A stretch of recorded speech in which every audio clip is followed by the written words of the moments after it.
From the dojo to the octagon, this is Budocast, your source for the latest in martial arts news, culture, and competition.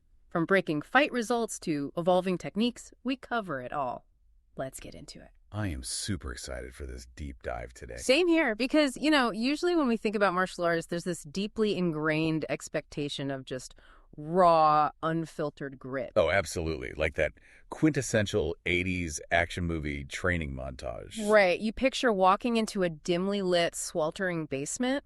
The smell of sweat just hits you like a wall. And the wizened master simply points at a solid wooden post and tells you to kick it until something breaks. Exactly. Either the wood breaks or your shin breaks. It is the ultimate romanticized idea of suffering for the art. I mean, the assumption has always been that physical trauma is basically the only valid currency you can use to purchase mastery. Yeah. You endure the pain, you tough it out. And the weak are simply filtered out of the room. Right. Survival of the fittest. But then you step into the reality of martial arts in the year 2026, and that wooden post is nowhere to be found. Thank goodness. Yeah. Instead, you are walking into a landscape dominated by biomechanics, objective-based training, and a profound, highly scientific focus on human longevity. It's a massive change.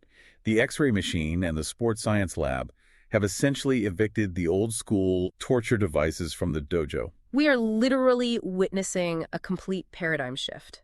The global martial arts community is abandoning the tough guy mentality in favor of intelligent, highly sustainable movement. Which is so necessary. The goal is no longer to see how much damage you can take in your 20s, but how flawlessly you can actually move in your 60s. So welcome to the deep dive. For you listening today, we are immersing ourselves in the radical evolution of martial arts training. We have an incredible cross-section of sources to go through. We really do. Yeah, we have the announcement of a historic full-contact tournament coming to Florida, plus an incredibly dense industry report on modern dojo biomechanics. Okay, we also have internal communications from the U.S. Marine Corps regarding their new fitness protocols. Right. And finally, a look inside the operations of high-end academies in Bangkok.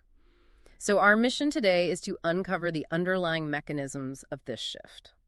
We want to understand how the combat sports world is shedding its gritty, exclusionary image. And fully embracing injury prevention and modern community building, making these arts accessible for an entire lifetime. So, okay, let's unpack this. Let's start with the pinnacle of traditional martial arts making a truly historic cultural move. Oh, the Kyokushin tournament. Yes.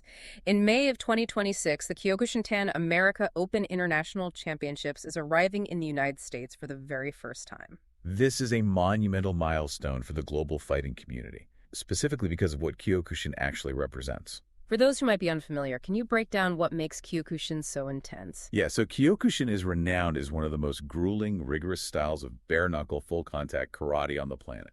Bare knuckle. That is wild. Truly. It is an art built entirely on physical attrition and profound mental fortitude. And this massive tournament is being hosted by Shihan Sayer Azadani at the Azadani Dojo down in Saint Augustine, Florida. Which is such an interesting location. It is. They are bringing in delegations from all over the globe: Japan, Spain, Costa Rica, Switzerland, Canada. Wow. Yeah, they are all converging on Florida to compete in traditional kata, which are the choreographed forms, and then full contact kumite, which is the actual highly physical sparring.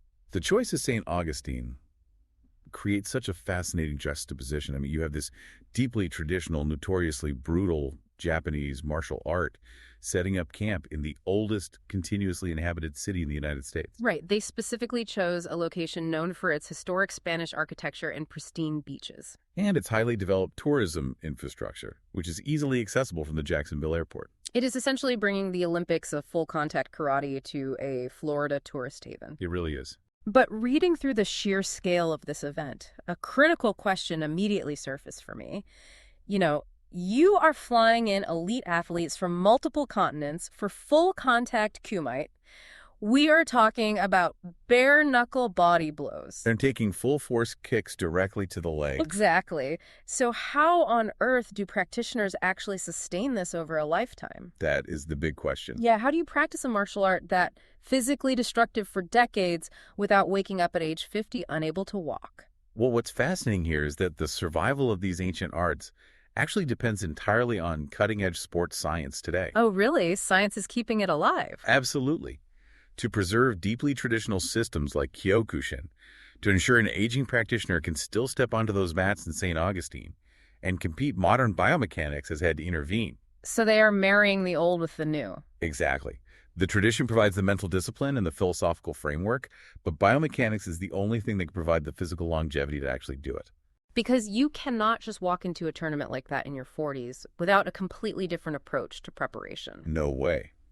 The human body wasn't designed to take decades of impact without serious structural maintenance. Which perfectly explains the data we saw in the recent dojo practice report on biomechanics-informed instruction. Because if you want to perform in Florida on the weekend, you have to survive Tuesday night practice first. Right. The daily training methodology is fundamentally evolving to keep those athletes intact. Instructors can no longer rely on the old technique-only approach, where they just barked orders to put your foot here and punch harder. Exactly. The entire industry is shifting toward biomechanics-informed coaching. And the statistics driving this shift are honestly sobering. According to the report, ACL ruptures are the leading time loss injury across all martial arts. Massive tears in the knee ligaments. It's brutal. Yeah, and the number that really stopped me in my tracks was the recovery rate. Oh, the 60% figure. Exactly. Only about 60% of martial artists ever return to their pre-injury participation levels after a major structural injury like an ACL tear. Which means 40% of practitioners are either dealing with permanent physical limitations or they simply abandon their training entirely. The attrition rate is just massive. It really is. And when you look specifically at grappling arts like Brazilian Jiu-Jitsu, freestyle wrestling, judo the knee is overwhelmingly the most commonly injured joint. Right. Yet, astoundingly, as of this 2026 industry analysis, there are still no universally published, scientifically validated injury prevention warm-ups specifically designed for grappling sports. It is wild to think about a multi-billion-dollar global industry where coaches have largely been relying on anecdote and tradition to prepare the human body. Yeah, just hoping for the best before throwing high-amplitude judo tosses. But the science is aggressively catching up now, particularly regarding how the body ages. The report details how older karate practitioners naturally, almost subconsciously, adapt their stances to survive. The research focuses heavily on a concept called spinopelvic alignment. Right. Break that down for us. So, as the human body ages, the spine and major weight-bearing joints inevitably undergo degenerative changes. You physically cannot maintain the exact same rigid, deep stances you did at 22 without severely overtaxing your cartilage. So what does the body do? The body instinctively compensates through pelvic retroversion and increased knee flexion.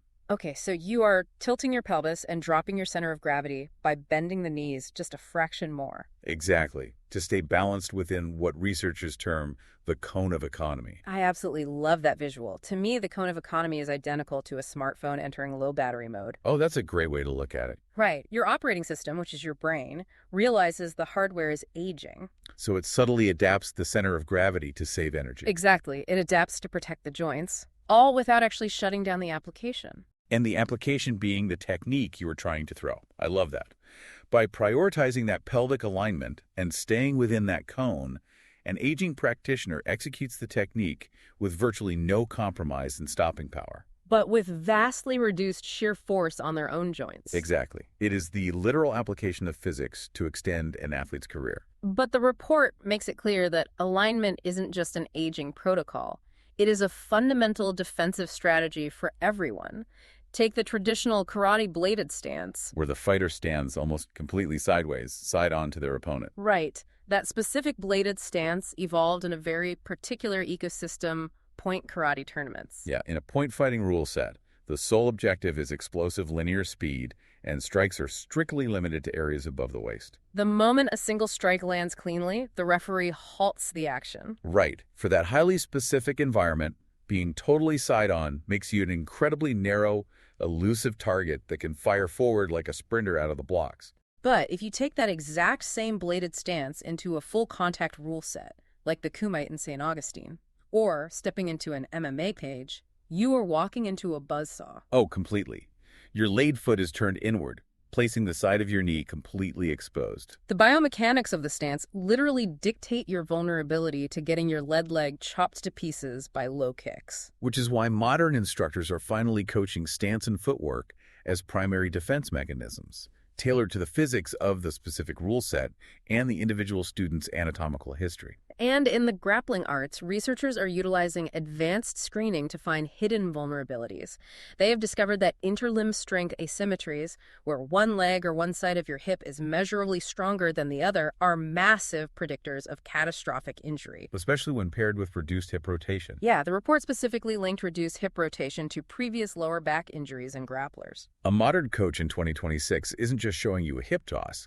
They are assessing your pelvic mobility first to see if your spine can even handle the torque of the throw. They are also prioritizing the science of falling, right? Brick fall training, known as ukimi. Yeah, it is no longer treated as a tedious formality you just rush through during warm-ups. It is an ongoing, measurable conditioning priority that actively prepares the nervous system to absorb and dissipate kinetic energy safely. Here's where it gets really interesting, though. The revolution isn't just happening in the warm-ups or the stances.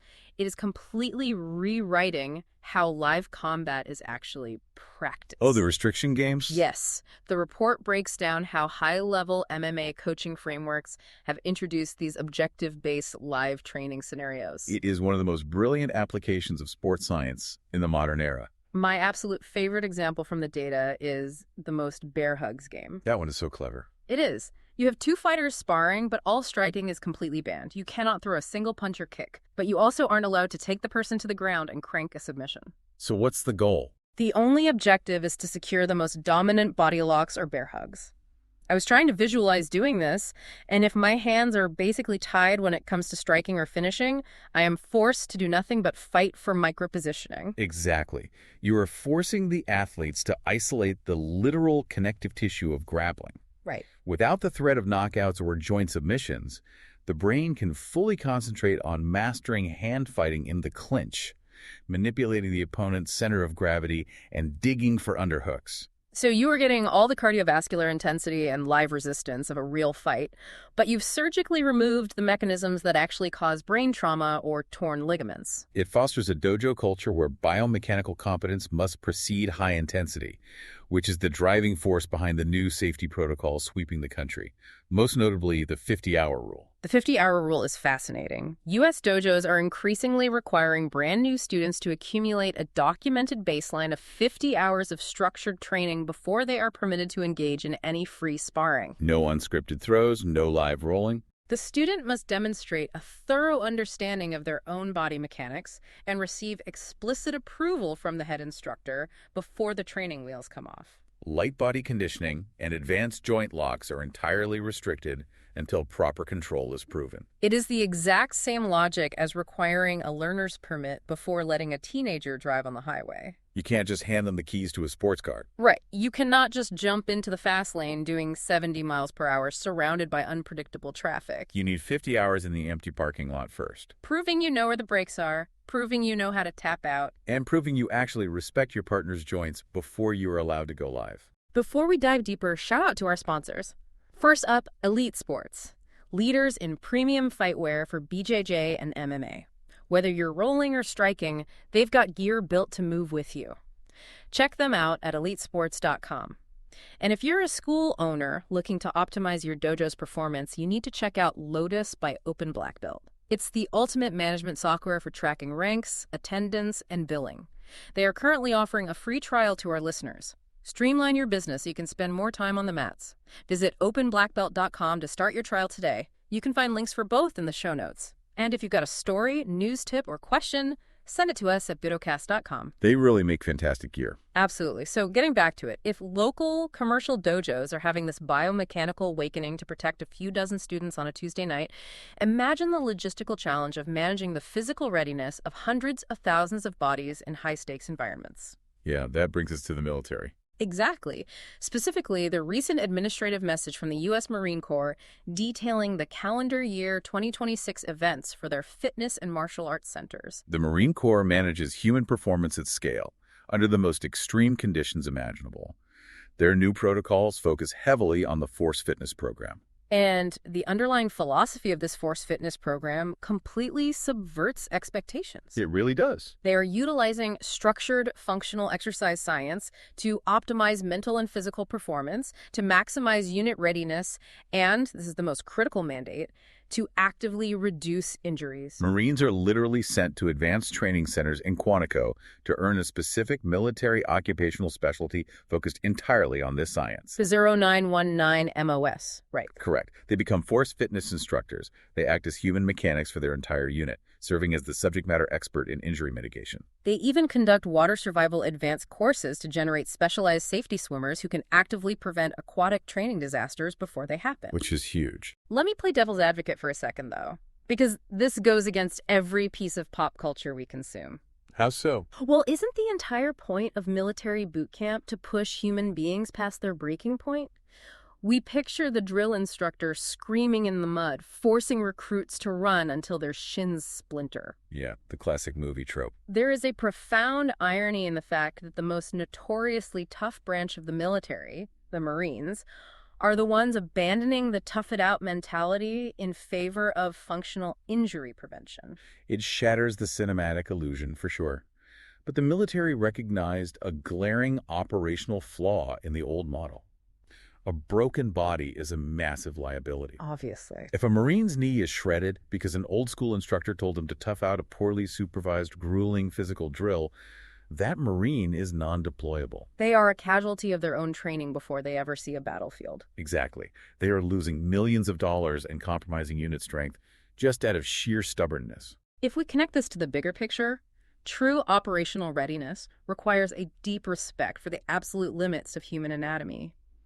A force fitness instructor isn't there to make the workout easier. No, definitely not easier. They're there to replace a traditional joint-destroying punishment drill with a functional mobility assessment that actually prepares the unit to carry heavy packs over mountainous terrain without their lower backs giving out. The philosophy is identical across the board today.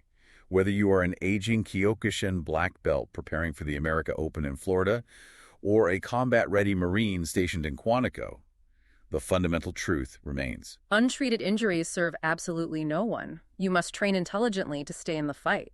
And that institutional shift at the highest levels of the military and elite sports completely rewrites the DNA of the everyday consumer experience. How do you mean?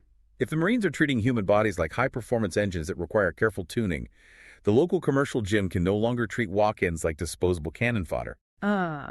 Which brings us perfectly to our final source, the article from One Championship detailing the modernization of academies in Bangkok, Thailand. The absolute heartland of Muay Thai. A sport totally famous for its punishing conditioning. Yet even there, the gritty, intimidating gyms of the past are rapidly fading. We are witnessing the death of the exclusionary fighting gym. The successful modern academy in 2026 is engineered for accessibility, safety, and community building from the very moment you walk through the door. The article highlights Evolve MMA, which is situated right in the upscale M-Sphere shopping district. You have active, legendary world champions like Sam Agayangadaw, who holds titles in multiple sports teaching, and a facility that is impeccably clean, highly professional, and explicitly designed to welcome a total beginner who has never thrown a punch in their life. It relies on a highly structured approach. They possess the pedagogical skill to guide a nervous beginner step by step, while simultaneously pushing their elite professional roster, all within the exact same supportive ecosystem. Another gym, Sor Dechapan gym, takes this structure to an entirely new level with a strict two-track system. Oh, this is fascinating. Yeah, the owner explicitly separates his clientele into two distinct worlds. Track 1 is the Muay Thai pros. Right, the fighters. If you opt into this track, there are no shortcuts. You follow militant discipline, you grind through exhaustion, and you prepare for the realities of the stadium circuit. But Track 2 is designated as Muay Thai for Fitness. Yeah, and the rules for Track 2 are entirely different.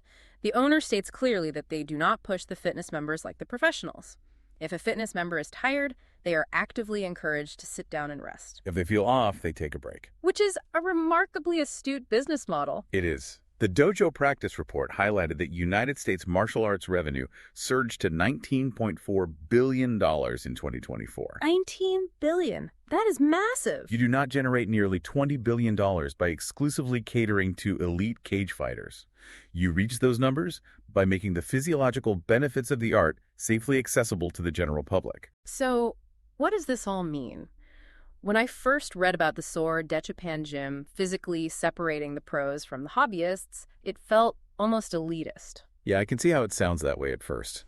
But realizing the mechanics behind it, I actually think it is the ultimate sign of respect. I look at it like a massive highway system. Okay, lay it on me. You have the commuter lane for everyday drivers, and you have the autobahn for the hypercars. If you throw them all into the exact same lane with no speed limits, you are guaranteeing a catastrophic pileup. That makes total sense. By explicitly separating them, the commuter isn't told they can't drive. They're just given a lane where they can reach their destination safely. Exactly.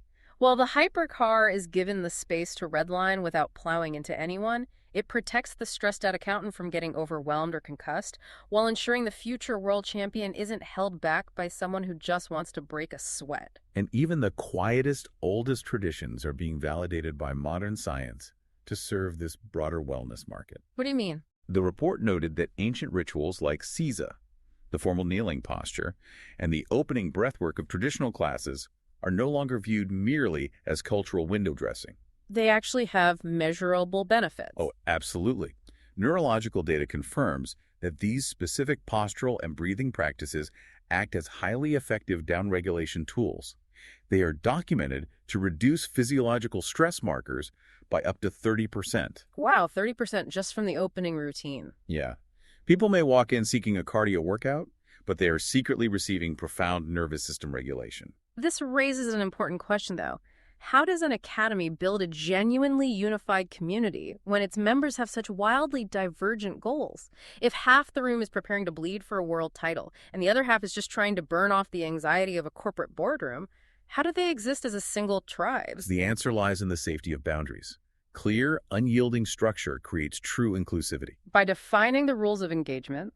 Exactly. When the rules are explicit, whether it is the 50-hour baseline before live sparring, the biomechanical adjustments to protect an aging knee, or a two-track system separating fitness from combat, everyone knows exactly where they stand. There is no ambiguity. Exactly. Zero ambiguity. Everyone knows their physical and psychological limits are respected, and when human beings feel genuinely safe, they drop their defenses, they connect with the people around them, and they stick around for the long haul. That is how a lasting community is forged.